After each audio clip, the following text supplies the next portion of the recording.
ইনশাআল্লাহ। ইনশাআল্লাহর একটা পাওয়ার আছে, আল্লাহর নামের একটা পাওয়ার আছে, কঠিন পাওয়ার।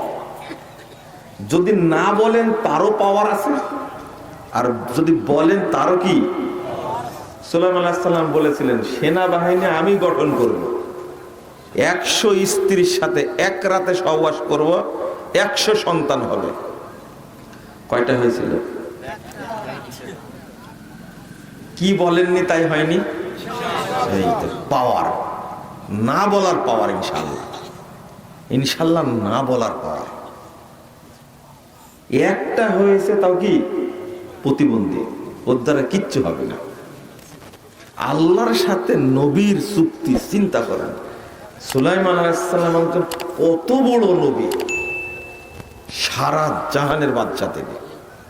এইরকম নবী শুধু বলেনি কি, আপনি না বললে আল্লাহ সন্তুষ্ট হবেন, তাই না? একজন নির্বাচিত নবী বলেনি ইনশাআল্লাহ, তাই তাকে ঠেকাই দিয়েছেন। একটা হয়েছে তাও কি প্রতিবন্ধী, এক দিয়ে কিছু হবে না। তো এটা হলো ইনশাআল্লাহ না বলার পাওয়ার। আর ইনশাআল্লাহ বলার পাওয়ার কি? ইনশাআল্লাহ বলার পর সাতাজিদুনি ইনশাআল্লাহু মিনাস সাবিরিন, এটা ইনশাআল্লাহ পাওয়ার। এই সাতাজিদুনি কথাটা শুধু ওই ইসমাইল আলাইহিস সালামের সাথে জড়িত না, এইটা মুহাম্মদুর রাসূলুল্লাহ সাল্লাল্লাহু আলাইহি ওয়াসাল্লামের সাথে জড়িত। এমন একটা সন্তান আল্লাহ দিলেন ইব্রাহিম আলাইহিস সালামকে, যার নাম ইসমাইল।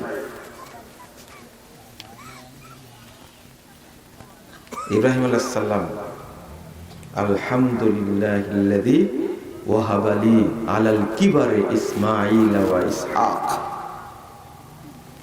ইন্না রাব্বী লাসামিউদ দুআ।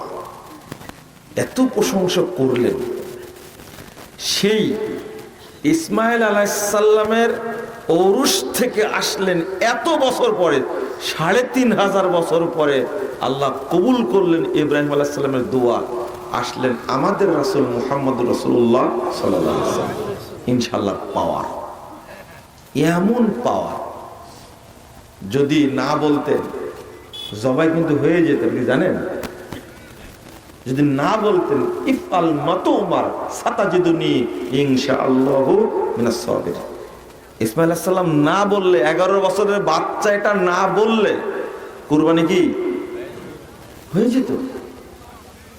আল্লাহ তাকে বাঁচায় রাখলেন, আমাদেরকেও বাঁচায় রাখলেন, তাই না? আমাদেরকে করতে হতো, তো বাপ করতো, আমরাও করতাম সন্তানদেরকে। বলেন আলহামদুলিল্লাহ। তো আমরা আমাদের ইবাদতের সাথে কখনো, ভাইরা এখানে দাঁড়ায় থাকবেন কতক্ষণ? টাইম